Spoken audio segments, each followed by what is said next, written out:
concept canin. Alors, vous avez été nombreux à nous écrire concernant le sujet de notre prochaine capsule. Vous vouliez avoir des conseils et des recommandations pour la taille de griffe.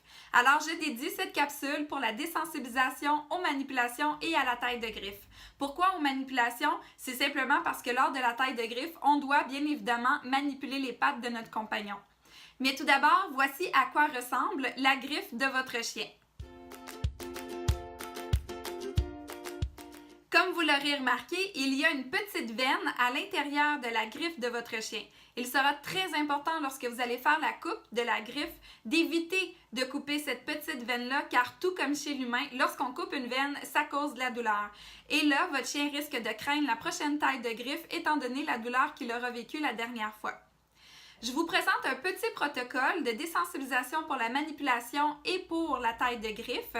À chacune des étapes, assurez-vous que votre chien est calme et détendu et qu'il ne démontre aucun signe de stress. La première étape consiste à approcher votre main de l'épaule de votre chien et récompensez-le. Deuxième étape, touchez l'épaule de votre chien et récompensez-le. Troisième étape, touchez l'épaule de votre chien et son coude, puis récompensez-le. Quatrième étape, touchez la patte de votre chien et récompensez-le. Cinquième étape, touchez la patte de votre chien, exercez une légère pression et récompensez-le. Sixième étape, touchez la patte de votre chien, écarquillez les griffes et récompensez-le. Septième étape, présentez le coupe-griffe à votre chien et récompensez-le.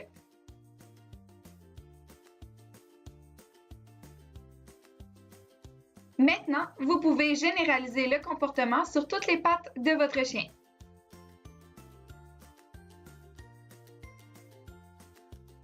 Première étape de la taille de griffe, prendre la patte de votre chien et venez appuyer le coupe-griffe sur sa patte, puis récompensez-le.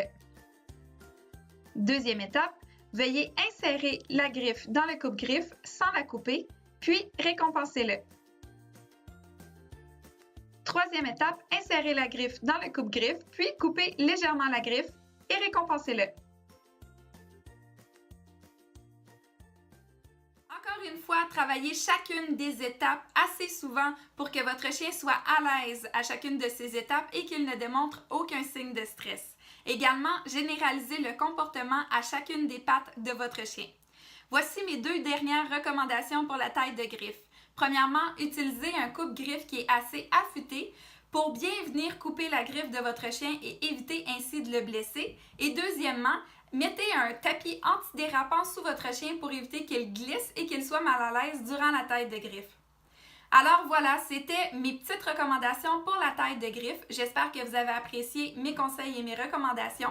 Si jamais vous avez des questions ou des commentaires, n'hésitez pas à nous écrire. Ça nous fait toujours plaisir de vous lire et de faire des capsules qui vous sont utiles.